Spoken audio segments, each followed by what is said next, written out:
satu hadis yang asyik ya, sahabat Maitham hanya punya hadis satu ya, sahih insyaallah. Nabi sallallahu alaihi wasallam saya akan arahkan penjelasan ulama kayak gimana. Ini buat siapa? Bukan semua orang yang bisa dapatkan kemuliaan ini. Hadis Maitham apa itu?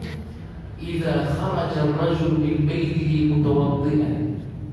Ketika seorang keluar dari rumahnya tapi sudah berwudu, ittaba'ahu malak yahmilu raya, ikuti dia dari belakang seorang malaikat dengan bendera. Tuwal al-tariq, sepanjang berjalan di masjid, al-malak, malaikat dengan bendera dan katakan Allahumma ighfir lahu, Allahumma arhamhu. Dia berjalan, ya Allah ampuni dosanya, ya Allah rahmatinya, sampai dia mau masuk masjid.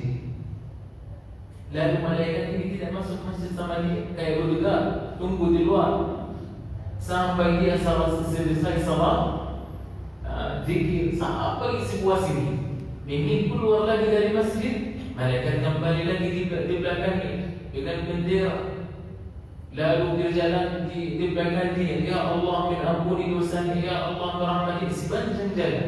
Coba kalau dia jalan kaki 10 menit, dapat doa malaikat yang mustajab 10 menit.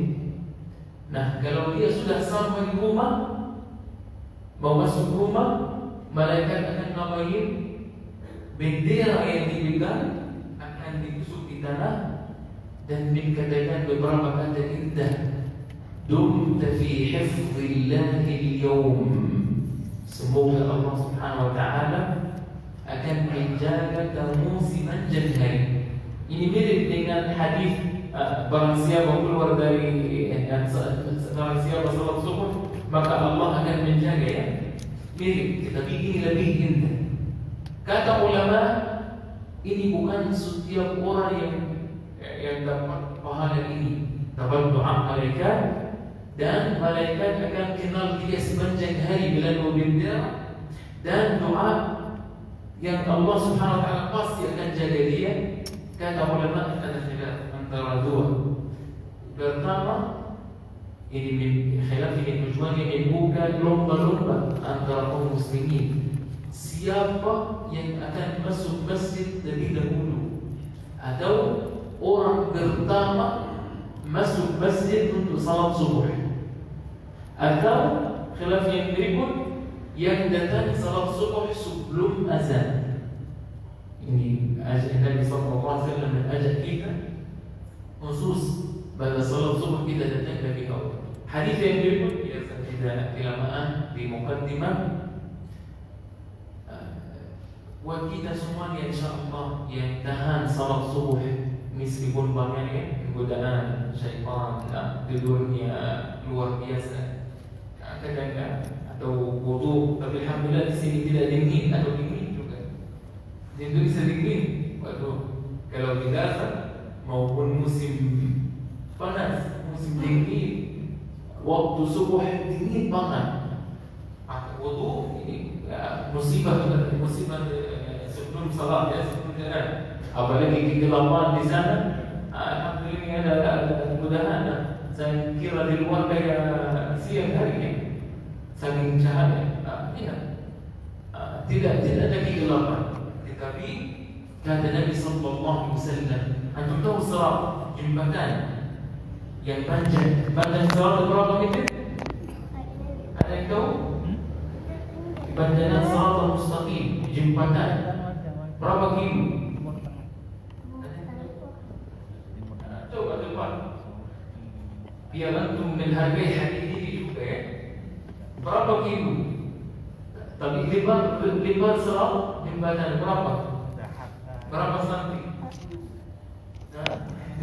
Pertanyaan tadi ya. Lebarnya antum pasti antum hafal. Lebih tipis dari rambutnya.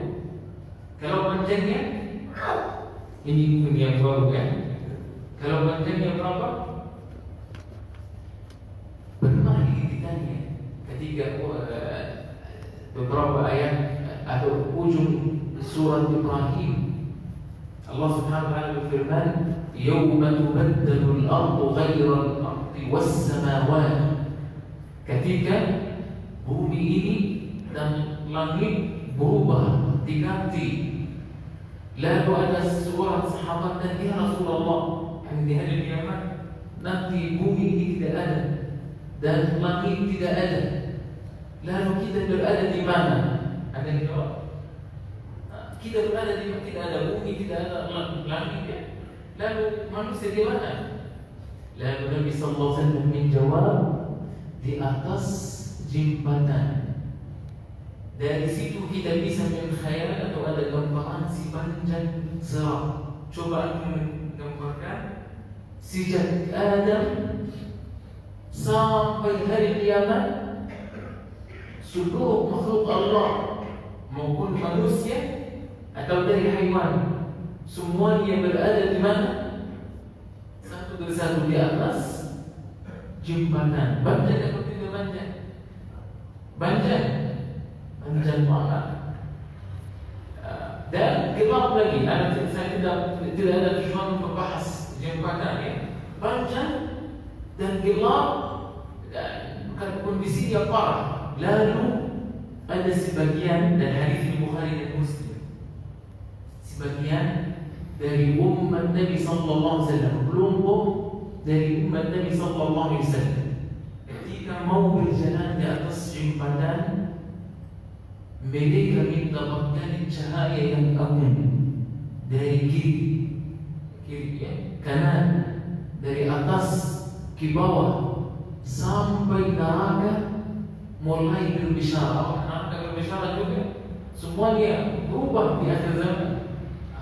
Kulit kita juga, tangan kita semuanya ngomong ya, sampai neraka ngomong atau berbicara apa? Ya Muslim, wahai Muslim, ya Abdullah, wahai hamba Allah, ya man yamurru min fawqi, yang sedang berjalan di atasku, ajilil khuta, ajil, mau masuk surga silakan, tapi cepat, ajil, bercepatlah. Kenapa ya neraka? Fa inna nuraka, karena cahayamu yang didapatkan oleh Allah yang agung, yakadu yutfi nari wa lahabi, akan mematikan apiku. Salah satu hadis yang dhaif, yang mohon maaf yang dhaif, 1000 tahun sampai dia menjadi apa ya? Merah, 1000 tahun menjadi hitam, dan kebakaran neraka itu tinggi, untuk hafal. Tetapi cahaya satu orang Muslim hampir akan mematikan api neraka kalau dia berjalan terlambat. Makanya neraka turun, dia masuk surga. Siapa dia? Ini hadis sahih ya. Siapa?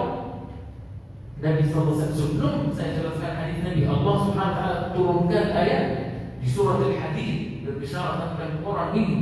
Yauma taral mu'minina wal mu'minat yas'a nuruhum baina aydihim wa bi aymanihim, orang mukmin dan mukminat yang cahayanya yang tinggi baina aydihim, antara kanan dan kiri, atas di bawah. Yang tadi saya jelaskan, yaquluna busyrakumul yawm, mereka dapat kabar gembira. Busyrakum di mana penjelasan lebih lanjut hadis Nabi sallallahu alaihi wasallam yang antum semuanya hafal. Nabi sallallahu alaihi wasallam bersabda, coba fokus bahasa Arab, ayat surah Al-Hadid, busyrakum, hadis Nabi basyir, ini yang sama ya, berikan kabar gembira. Basyir al-masya'ina fil dhulam, orang yang suka datang ke masjid waktu kegelapan, khususnya yang salat subuh dan salat Isya, bin nuri tam, dengan cahaya yang sempurna yaumul qiyamah, di hari kiamat ketika ada jembatan. Antum hafal hari ini ya, yakin antum hafal hari ini, tetapi min gambaran atau khususnya hadis ini yang tempatnya ketika kita lagi di atas jembatan. Jadi kalau kita sudah kayak mau malas, tidak mau datang sholat subuh, kita ingat mungkin sholat subuh ini bisa diselamatkan kita dari kiamat. Salah satu alasan bikin saya atau dimasukin kita surga dengan cara cepat, meskipun salatnya panjang. Kata terakhir, jadi kajian bukan juga ya. Kata terakhir, Ibnu Qayyim bukan salat subuh, semua salat. Ya, dan ini yang menjadi tafsir itu saya sampaikan, yang bikin saya komit ini, feeling saya masih insyaallah orang yang rajin ya, tapi hanya semangatkan masjid yang di samping kita. Imam Ibnu Qayyim berkata, wa asra'un nasi mururan 'ala as-sirat, orang yang paling cepat memasuki surga melewati jembatan, asra'uhum istijabatan lil muadzin hinama yaqulu Allahu akbar, yang paling cepat menerima panggilan azan. Yani dengan kata lebih sederhana, kata Ibnu Qayyim imam dari menyebutkan di beberapa hadis, kalau antum ingin tahu kecepatan antum di atas jembatan, melihat kecepatan antum di sini di bumi ini ketika menerima atau datang ke masjid. Yang masbuk, datang ke salat masbuk, nanti masbuk. Yang datang sebelum azan, nanti cepat. Yang datang sama azan pas-pas, cobaannya masih cepat tapi pas-pas. Kalau misalnya datang sesudah azan, masih cepat. Tetapi mungkin dia kayak naik kuda nanti atau apa. Allah Allah. Antum bisa milih dari sekarang maunya kayak gimana. Karena tadi saya agak kepanjangan, saya akan singkatkan. Masjid kita bahas apa yang saya coba carikan di mana judulnya kenapa sebenarnya Indiana semangat di tengah kawat ya, semangat keluarga Gaza menuntut ilmu di tanah berjalan. Sebenarnya saya tidak ada hal spesial, saya tidak mau bahas soal bahwa begini menuntut ilmu, gimana cara mencari ilmu atau pahala yang mencari ilmu atau apa. Tetapi hanya saya mau mengkhususkan, kayak saya anggap itu kayak pertanyaan dan saya akan jawab dengan singkat. Biar saya nanti buka diskusi, saya ingin diskusi sama Mas. Dan ingin saya jawab dengan hal yang bukan tidak ada di Indonesia, tetapi tidak semua masjid atau tidak semua jamaah atau tidak semua orang sadari atau memiliki hal ini. Pasti ada, tetapi tidak menjadi secara umum, sikap umum, yaitu melalui akidah. Salah satu kalimahan kita di sini di Indonesia, mohon maaf ya, soal fahaman akidah. Maksud ini apa dengan akidah? Beberapa hal.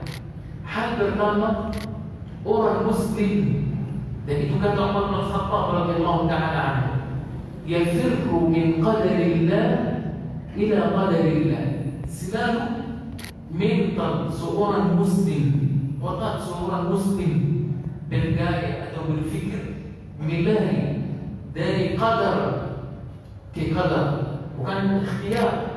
Di sini bilang ikhtiarnya atau apa, bismillah, tawakkul, bukan. Yafir Allah lari, kata Umar.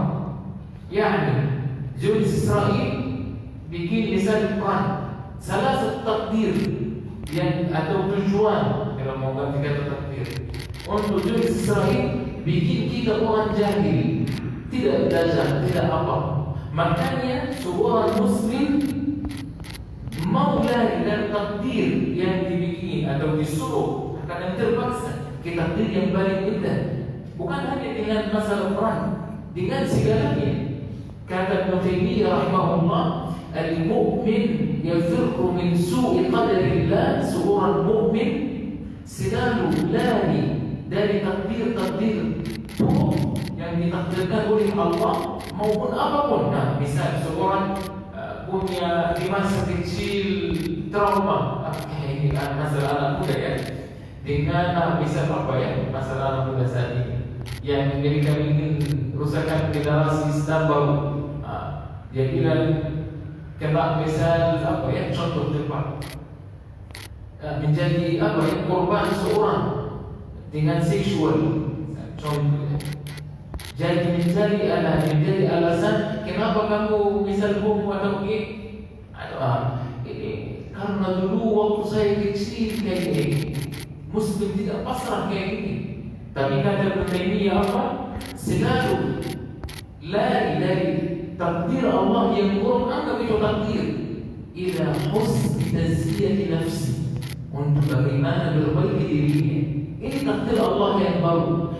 Jadi salah satu alasan orang Gaza tetap semangat, mereka mengerti betul bahwa ini misal ujian besar, takdir yang berat, tetapi bukan artinya mereka pasrah dan diam dari Allah takdirkan. Tidak, mereka tetap semangat dan berjuang semaksimal mungkin. Dan mereka juga nomor dua mengerti hikmah dari ujian Allah Subhanahu Wa Taala, atau hikmah kenapa Allah Subhanahu Wa Taala wujudkan di bumi ini. Sebagaimana Allah Subhanahu Wa Taala di surah Al-Insan, Inna khalaqnal insana, kita menciptakan manusia ini amsyaj. Apa artinya amsyaj? Selalu kena qadar, takdir yang baik dan takdir yang buruk. Kenapa? Linabtali, untuk diuji. Tujuan kita di bumi ini, Allah ingin uji kita. Jadi hikmah dari ujian, Allah ingin menguji kita, atau dengan kata lebih tepat, berikan untuk kita pendidikan yang terbaik. Seperti misal contoh yang hafal Yusuf alaihissalam, kena ujian masuk penjara, tetapi hasil ujian, hikmah dari ujian menjadi menteri. Tetapi selama dia di dalam penjara, dia dapat banyak pelajaran dari Allah Subhanahu Wa Taala. Begitu orang Gaza merasa hal ini, ujian yang berat ini bukan untuk kita malas atau tidak semangat, tetapi kita ambil hikmahnya. Apa yang Allah Subhanahu Wa Taala ingin dari kita, banyak yang kita belajar di Gaza dengan segalanya. Kalau kita mau bilang soal agama, rata-rata kemengertian ayat-ayat Al-Quran Al-Karim bisa kita mengertikan ketika keadaan susah. Bahkan tafsir, kan saya sendiri mengalami misal, kadang saya kalau misal buat ayat wa yadhunnuna billahi wadh-dhunun, ketika Allah berbicara tentang perang Al-Ahzab, orang-orang mukmin sahabat waktu itu berharap turungan Allah Subhanahu Wa Taala segera datang, tetapi panjang. Allah tidak turunkan kaum muslimin dengan satu hari atau dua hari. Lalu sampai mereka mengatakan wa tadhunnuna, mereka su'udzan kepada Allah. Dulu saya mengerti ini, tetapi waktu saya mengalaminya dalam Al-Quran, tadhunnuna billahi wadh-dhunun, menjadi lebih tepat. Kayak gimana? Kadang kita berpikir, berzan bahwa Allah akan tolongin kita. Ini misal lagi diskusi itu Israel sama Hamas atau apa, kita ada semangat, sudah tidak semangat, sudah gagal, sudah batal, ada harapan lain, yakni macam-macam harapan sama Allah, kadang baik, kadang buruk. Ini tafsir yang tepat. Saya merasa saya mengerti tafsirnya ketika saya lagi di Gaza. Maksudnya sikit iman, sikit ilmu, banyak yang kita akan mengerti ketika lagi keadaan susah. Dan itu terjadi di Gaza. Makanya kalau anda perhatikan sikit iman, bukan hanya ilmu, karena tujuan dari ilmu apa? Iman muncul dari masyarakat Gaza karena praktik ayat-ayat Al-Quran atau hadis-hadis Al-Quran. Dan salah satu alasan untuk mereka semangat iman adalah ujian Allah Subhanahu Wa Taala. Allah berfirman, Hasban nas wa yutraku wa yaqulu amanna. Apakah kita akan berkira akan selamat atau ditinggal oleh Allah Subhanahu wa taala. Ketika kita bilang amanna, kami beriman kepada Allah, wa la yaftanun, tanpa diuji, tidak. Makanya salah satu kesemangatan di sana karena kebutuhan. Ada kebutuhan, ada ujian dari Allah, mereka ingin lari dan menciptakan atau mewujudkan takdir yang baru yang Allah Subhanahu wa taala inginkan. Kata terakhir, kenapa orang Gaza bisa semangat? Soal mental lagi. Kita didik dari kecil bahwa kita tidak akan selamat dan coba apa manfaat kita di dunia ini hidup 30 tahun, 40 tahun, 60 tahun dan kita tidak tahu tujuan hidup. Minimal tidak tahu longgaran-longgaran yang Allah Subhanahu wa taala wujudkan dan nanti yang halal atau haram, atau bukan hanya segi agama, dengan segi semua ilmuwan. Maka mereka mulai bilang wajib kita pelajari tujuan Allah Subhanahu wa taala di bumi. Maka siapapun di Gaza, mau jadi doktor, insinyur, ekonomi, jurusan dia apapun, sejak kecil sampai dia mau mulai makan, rata-rata mereka mengerti dasar agama. Yani tidak ada antara kita masyarakat Gaza ada yang bertanya tentang fikih wudu atau taharah atau fikih salat atau fikih puasa. Tidak. Rata-rata di sana dengan keadaan apapun, tadi saya sudah sampaikan, keadaan atau kondisi terlepas, tidak peduli maupun keadaan yang baik tidak baik, semangatnya harus. Dan itu salah satu tafsir surat Al-Fatihah. Awaqtina sirata alladziina an'amta 'alaihim. Punya semangat dengan ilmu yang jelas. Ghairil maghdubi 'alaihim, siapa yang maghdubi 'alaihim? Punya semangat tapi berlebihan dengan tidak ada ilmu. Al-Dhalin ada kesemangatan tetapi mereka tidak tahu tidak ada tidak jahil ya. Itu yang membedakan kaum muslim sama kaum kafir, orang Yahudi dan orang Nasrani. Maka di sana dengan keadaan apapun, mentalnya apa, harus mau tidak mau, mereka tidak cari alasan, mau tidak mau harus belajar dasar agama. Segalanya, mau misal menikah, sebelum menikah belajar ilmu menikah. Dan bukan hanya sekitar informasi saja, tetapi hasil praktik dari ini.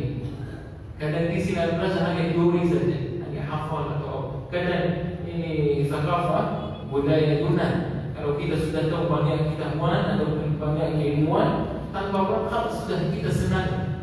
Tetapi hasil membedakan budaya orang Muslim, selain itu harus dia praktik. Nomor dua, kita melihat skill, ini mental, kenapa semangat. Mereka melihat apa kemampuan mereka, kemampuan dia di ilmu fisika, ilmu teknik, ilmu apapun, atau di bidang agama pun. Kelebihannya di bahasa Arab, kelebihannya di fikih atau apa. Katanya harus, bisa harus, bukan mental ya, berpikir harus, mau tidak mau, harus saya mentolongkan Islam di bidang ini. Seperti sahabat zaman dulu. Yani ada beberapa sahabat mengerti segalanya, seperti Abu Bakar. Tetapi misal ada sahabat spesial di jihad, Khalid bin Walid. Bukan artinya tidak mengerti fikih taharah, tetapi bidangnya dan kelebihannya di jihad. Mu'adz bin Jabal, sahabat mengerti fikih puasa atau apa, tetapi Zaid bin Thabit kelebihannya mampu pintar di ilmu warisan, tetapi ilmu yang lain mengerti tetapi ahli. Jadi mental sahabat, mereka berpikir dengan diri, setelah saya belajar dasar agama, harus saya mencari sesuatu yang harus saya ahli, maupun di bidang dunia atau akhirat. Kalau dunia kalau soal harta atau apa, seperti Abdurrahman bin Auf, pintar banget, tapi rata-rata waktu terisi dengan bisnis. Harus fokus di satu bidang. Bidang ini bukan tujuannya apa untuk diri sendiri, tapi tujuannya untuk membela agama Allah Subhanahu wa taala. Dan itu yang terjadi sebenarnya dari kecil di Gaza. Setelah kita belajar agama, harus cari tahu sesuatu yang akan membela agama Allah di bidang tersebut.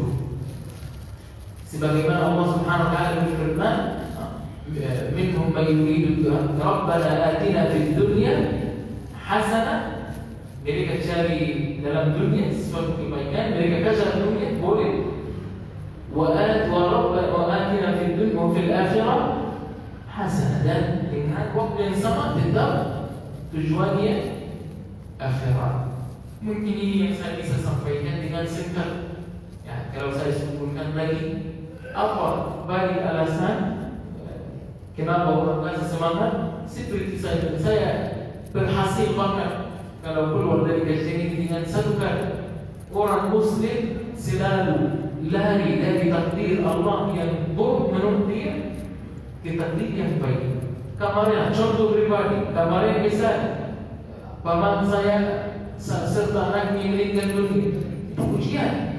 Tetapi saya lagi sunnah Allah di bumi ini, milari dari kesedihan, dari ujian yang berat ke islah. Tidak bikin syaitan. Islah apa, saya mulai tulis tentang ujian Allah di bumi ini. Menjadi saya semangat. Hari berikut hari biasa, bukan tidak sedih, tetapi harus kita mengerti sunnah Allah di bumi ini. Sunnah Allah di bumi ini tidak harus kena ujian, kena masalah, kena kondisi berat atau berhenti. Hidup kita berhenti, tetapi menggantikan kita diri yang baik. Sebaliknya, dan bisa belajar atau usaha dalam agama sunnah Allah atau aturan Allah di bumi ini. Ini ada beberapa aturan di bumi ini yang harus kaum muslimin mengerti. Contoh soal jihad, kita misal di Gaza. Dari insyaAllah di Gaza kita kena ujian besar, jadi sesuatu pemimpin kita. Tetapi kita tidak ada harapan bahwa Allah, bahkan tidak muncul di fikiran kaum muslimin di Gaza bahwa Allah akan campur tangan langsung seperti beberapa kaum muslimin bilang, mana Allah Subhanahu wa taala dari Gaza, mana pertolongan Allah, kaum muslimin di bom, mana Allah? Allah tidak melihat apa yang terjadi di Gaza, ada kan? Tapi orang Gaza sendiri tidak bilang kayak gini. Kenapa? Ini salah satu kesemangatan karena orang tidak di sana mengerti aturan Allah di bumi. Gimana cara aturan yang di bumi di masalah jihad? Bahwa dulu di zaman-zaman sebelum Nabi mungkin Allah campur langsung tangannya. Misal Musa membuka apa ya, buat Musa laut, atau Allah menenggelamkan Fir'aun atau kaum Ad langsung azab, kaum Lut azab langsung. Mungkin Allah langsung bisa masuk tolongin kaum muslimin, tolongin Nabi. Tetapi sunnah atau aturan ini tidak berlaku bagi kaum muslimin. Yang berlaku diganti dengan apa? Dengan jihad. Dengan jihad. Maka mereka berpikir ini salah satu semangatan. Kalau kita ingin Allah tolongin kita, lari dari sunnah atau aturan buruk ini, kesedihan atau apa, ke sunnah yang tepat, yaitu jihad. Tetap berjuang, tetap kokoh, tetap kuat dengan apapun. Nah, kapan tolongan Allah datang? Ini tergantung hikmah Allah. Ada aturan sunnah lain, karena yang melihat di mana Allah mungkin melihat Allah itu Rahman, Maha Rahman, kasih sayang. Tetapi dilupa nama yang lain bahwa Hakim. Allah tolongin kaum muslimin di waktu yang tepat. Makanya kalau misal Trump atau Netanyahu, kalau mereka dalam berbicara mereka ke orang-orang Gaza, kalau orang Gaza tidak pindah dari Gaza akan kita membuka dengan bahasa yang jelas. Di masa sanaftah alaihim abwab al-jahim, kita akan buka pintu-pintu neraka buat mereka. Maksudnya apa? Akan bikin Gaza seperti neraka, seperti hari kiamat. Kaum muslimin di Gaza bilang apa? Karena mereka mengerti aturannya, maupun dalam ilmu atau dalam menghadapi segala ujian Allah Subhanahu wa taala. Mereka bilang apa? neraka yang real adalah hari kiamat. Itu aturan Allah yang bunyi. Yang bisa mereka siksa kaum muslimin 2 tahun ya, Netanyahu. Tetapi apakah dia akan terlepas dari hukuman Allah? Tidak. Dan neraka yang real bukan 1 tahun atau 2 tahun atau 3 tahun. Mereka akan disiksa terus-menerus dalam neraka tanpa ada batas. Dan itu bikin orang Gaza semangat karena mengerti arahan Allah Subhanahu wa taala, mengerti tujuan hidup apa. Allah taala a'lam. Ini yang saya bisa sampaikan, dan mohon maaf kalau bahasa saya kurang jelas dari seperti saya sampaikan. Ana berharap antum bisa kembali atau bisa bikin kajian sama ustaz atau waktu baca dari buku atau di internet dengan judul aturan Allah di bumi. Ada beberapa aturan dan beberapa contoh yang antum bisa didalami, dan saya jamin gaya dan pikiran antum akan insyaallah Allah taala. Ada yang mau tanya?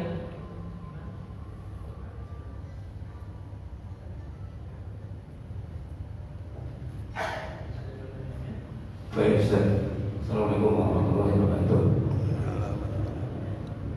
Saya singkat saja. Tepatnya sebulan yang lalu ada seorang dokter namanya Bambang Syurek.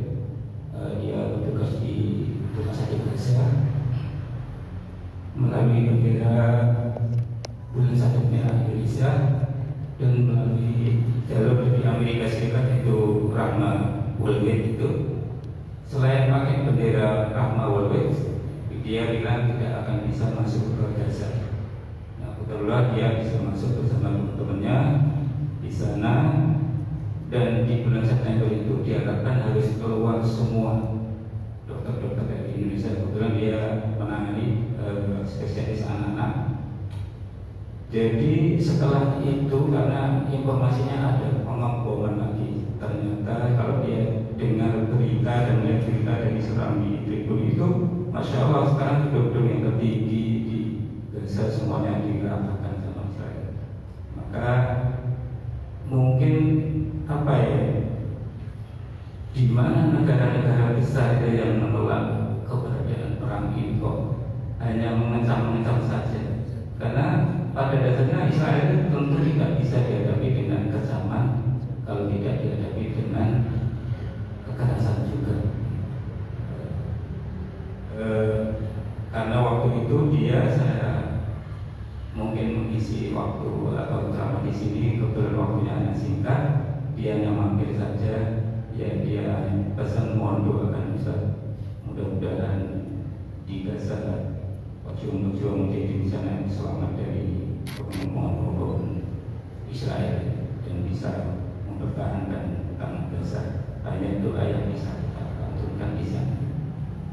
Ya, mungkin ini kalau saya dikirimi foto-foto banyak tentang apa yang ditangani, nggak bisa saya sampaikan di sini. Saya pun juga kalau melihat juga mungkin nggak kita. Ya, mungkin ini hanya mungkin sharing atau mungkin saya bisa menjawab gambaran yang ada sekarang setelah sebulan dari kemarin itu, kira-kira apa yang terjadi di sana dan di mana menjadi Hamas dan Al-Qassam jual di sana.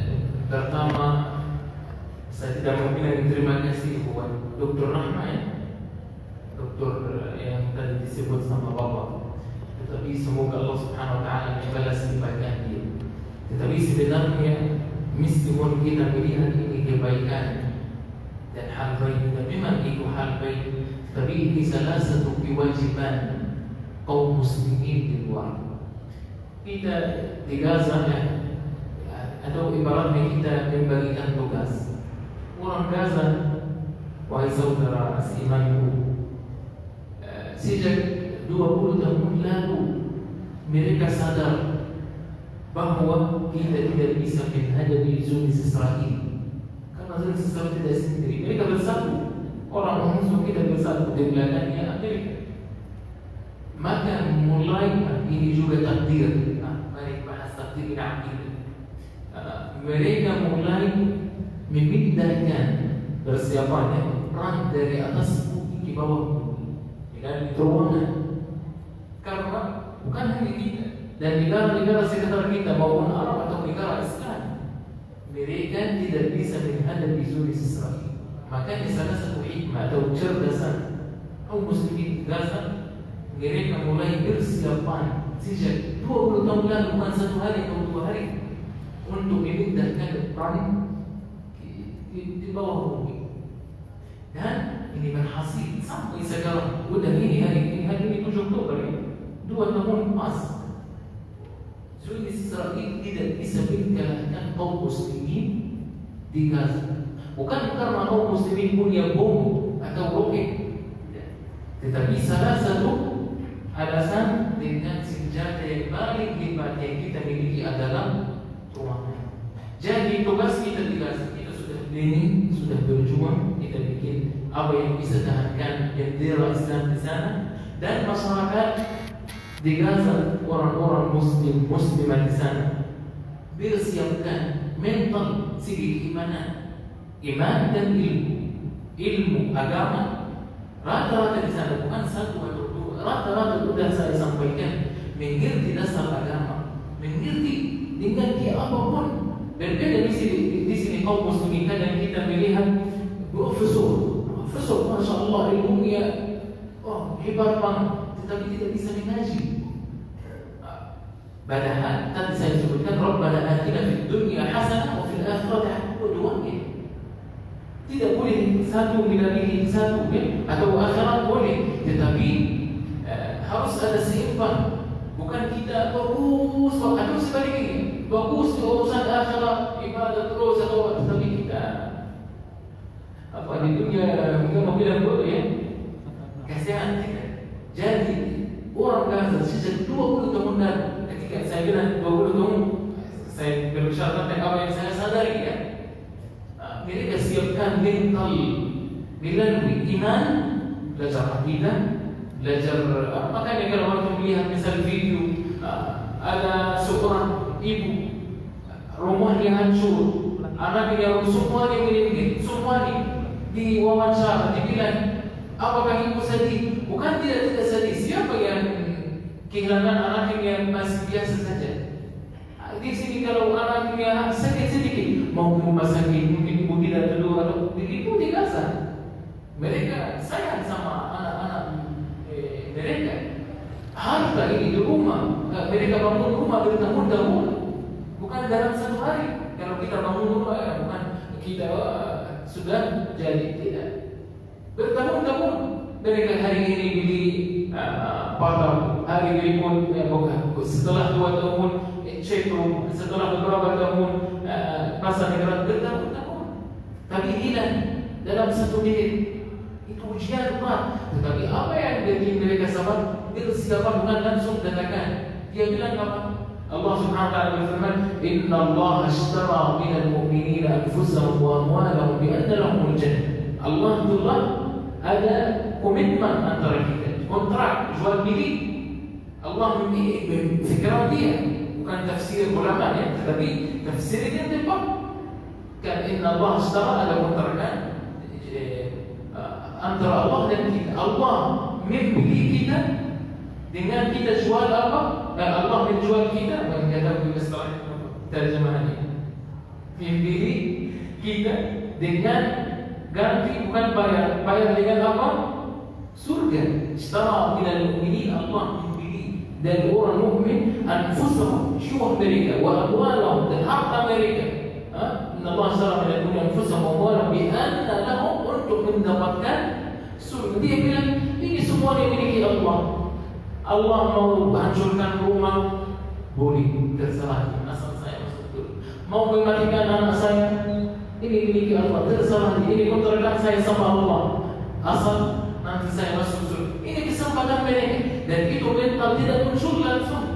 Jadi biar saya tidak panjang soal komen, tugas kita di Gaza satu, segi mujahidin. Mereka sudah tidak bodoh, antum harus masuk ibadah baru mujahidin, dan buktinya masih mereka tidak akan. Mereka bersiap, tidak diam, tidak tidur, dan masyarakat Gaza di sana tahan segi ilmu dan segi mental. Tadi saya hanya bahas soal agama, dengan ilmu yang lain.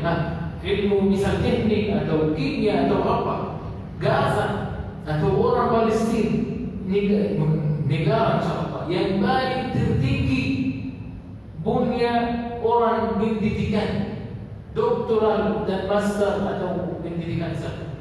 Di sana tidak ada yang jahil. Maksudnya jahil tidak bermaster jahil. Persen 98% dari warga Gaza sudah sarjana. Kalau antum tidak bercari-cari, yang ajarkan orang Arab Saudi, coba kita orang Arab Saudi, ya. Guru-guru mereka rata-rata dari Palestina atau apa? Ya, maksudnya mereka bukan dari dulu tidak bodoh, tetapi karena mentalnya, karena mereka hanya mencuri sesuatu. Lalu kenapa saya sebut ini? Sigi kaum muslimin. Tugas kaum muslimin itu kelemahan kita di sini. Kelemahan kaum muslimin, kenapa turunangan Allah Subhanahu wa taala tidak turun?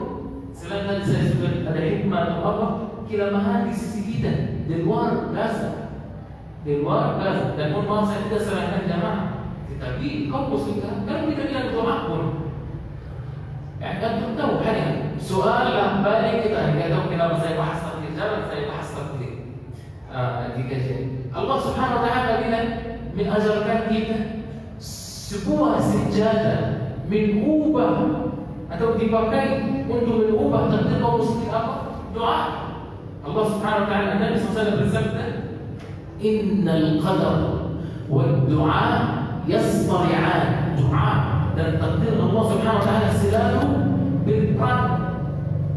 Ayyuhuma hadis sahih, ayyuhuma ghalab fahuwa al-muntasir. Barang siapa atau siapa yang lebih kuat, maka dia akan menang.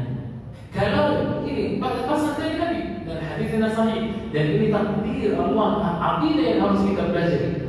Jika doa kita lebih kuat, lebih tajam dari apa yang Allah takdirkan, maka doa akan menang dan diterima. Jika doa kita kurang, masih belum maksimal, masih kayak Allah menolong kaum muslimin di Palestina. Amin, sudah selesai. Tidak menjiwai, bukan tidak salam satu titik, salam setiap kita akhir sama. Berarti takdir Allah lebih kuat dari makanya ujian tetap lama. Ini takdir kan? Jadi sisa kaum muslimin, kita bilang dengan mulainya dengan doa atau hal-hal lain belum maksimal. Makanya aturan Allah di bumi ini tidak gampang segampang itu. Yang anggap perang berhenti, tapi musuh kita masih ada.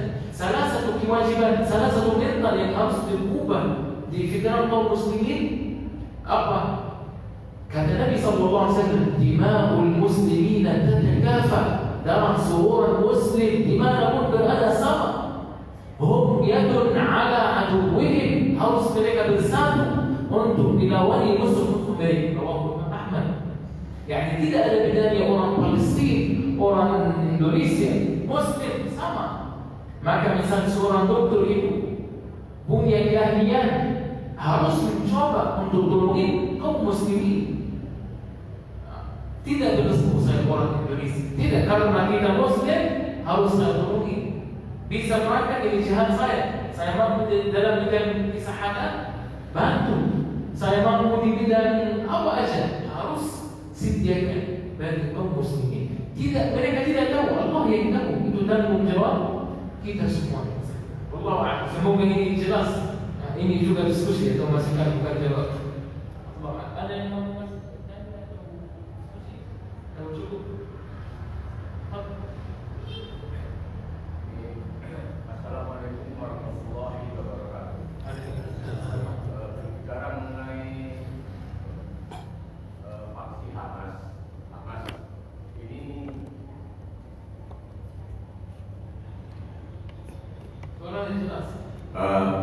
berita terakhir bahwa Hamas merupakan duri dalam perdamaian atau kemerdekaan Palestina. Ini dari pihak budi Ustaznya itu hambatan Hamas. Menurut pendapat Ustaz, apakah perlu Hamas meletakkan senjata? Gitu. Nah, Ya, itu. Karena persyaratan dari Amerika dan Israel, jika Hamas meletakkan senjata, maka dia bisa ada perdamaian. Kalau menurut saya pribadi yang berdasarkan sejarah-sejarah dari ulama dan lain sebagainya, sejarah yang lalu itu jangan sampai Hamas itu meletakkan senjata. Nah, Allahu Oke, ya. Bagaimana Ustaz komentarnya? Sebelum saya mungkin saya mengoreksi saja. Hamas tidak pernah diskusi soal senjata. Jadi yang diberikan itu terakhir tidak ada pembahasan mereka lapas senjata kaum mujahidin. Tidak ada. Tapi berita yang ada mereka turun dari hukum. Misal di sini presiden apa? Misal presiden siapa? Prabowo. Dia bilang saya tidak mau jadi presiden, turun dari hukum. Tapi apakah itu benar soal tentara? Nanti misal Pak siapa yang mau siapapun misalnya, tetapi tentara posisinya sama, nanti yang datang yang kontrol. Jadi Hamas yang diberbicarakan mungkin karena terpaksa sama negara-negara maupun negara Islam dan negara non-Islam, termasuk negara kita. Nggak mau sebutnya semua yang bilang tidak ada yang tidak ada yang mau tolongin kita. Mereka merasa sendiri dan semua yang bilang mereka tulis itu kalian bilang kita tidak cocok, kita siap turun, tetapi bukan dengan bahasa sederhana sesuatu yang datang. No, tidak. Tapi ada beberapa akademis, beberapa orang mengerti ahli yang benar dan mungkin tidak kalah sama, bukan tidak lebih rendah dari Hamas. Mereka mungkin bisa naik ke atas di politik ya, tetapi soal jihad tidak ada yang bahas dan tidak ada yang mau, dan kaum muslimin di sana sadar. Satu lagi, karena dari tadi saya bilang aturan Allah di bumi ini ya, dan salah satu aturan di bumi ini terkait Palestina, bendera jihad tetap akan menyala, tetap ada. Kata Nabi sallallahu alaihi wasallam, "Alaikum bil jihad." Ikutilah jihad. Wa khairul jihad ribat. Dan salah satu jihad terbaik adalah tahan, tetap kuat menghadapi semua. Wa khairul ribat asqalan. Jihad dan ribat yang paling agung adalah asqalan itu di mana? Hadis ini sahih di sekitar Gaza. Jadi jihad tidak akan kalah, senjata tidak akan habis di sana, atau ruh jihad tidak akan mati. Dan yang membahas juga dua state solution. Sebelum saya bilang aturan Allah di bumi ini kayak gimana, Zionis Israel sendiri pun tidak menerima. Maka kita kaum muslimin, bukan saya wallah tidak maksudnya Indonesia saja ya, semua negara Arab, semua negara Islam, termasuk Indonesia, mohon maaf ya, semuanya bilang kita siap mengakui Zionis Israel atau dua negara. Zionis Israel bilang kita tidak mau. Kita mau menerima kerendahan dan orang Yahudi pun tidak menerima. Zionis Israel mencari Israel kubra. Apa artinya? Mereka ingin meluaskan, bukan hanya Palestina, mereka mau menjual dari Suriah, sebagian dari Lebanon, mereka meluaskan di Timur Tanah. Itu tujuan mereka, bukan dua state solution hanya di sebagian kota di Palestina yang mereka ambil. Tidak. Lalu dalam aturan Allah atau sunnah Allah di bumi ini bahwa jihad sudah saya bilang tetap menjaga sampai kita akan keluarkan semuanya orang Yahudi dari bumi Palestina. Semuanya, tidak ada dalam hadis kita di surat Al-Furqan, di surat Al-Isra, وَلِيَدْخُلُوا الْمَسْجِدَ كَمَا دَخَلُوهُ أَوَّلَ مَرَّةٍ. Kita akan membebaskan Palestina dan masuk Masjid Al-Aqsa seperti pertama kali, tidak ada orang Yahudi sama sekali. Bukan dua setuju, tidak akan terjadi seperti dengan hukuman Allah di bumi, aturan Allah di bumi. Tidak ada. Yang ada, yang jelas, orang Yahudi tidak akan ada di Palestina. Orang tahu tanah Palestina akan tetap bumi wakaf miliki seluruh kaum muslimin, mana orang Palestina. Begitu ya. Jadi jazakallah khair, ini Bapak sangat bagus ya, ikuti juga berita Palestina. Allahu a'lam. Mau yang sudah terjawab? Ada yang mau tanya lagi? Sudah? Jazakumullah khair wa barakallahu fikum. Kata terakhir, tetap antum jangan melupakan saudara kita di Palestina. Adhaful iman, iman yang baik lemah bila doa. Kalau antum bisa lebih dari doa, silakan. Saya tidak bisa suruh antum atau sampaikan ke antum apa, karena setiap orang dari yang antum tahu kemampuannya di mana, kemampuannya di dalam ilmu, kemampuannya di dalam media, antum tahu di mana kemampuan antum dan harus melaksanakan tanggung jawab fardu ain, bukan fardu kifayah. Kita barakallahu fikum. Wassalamualaikum warahmatullahi wabarakatuh. Waalaikumsalam.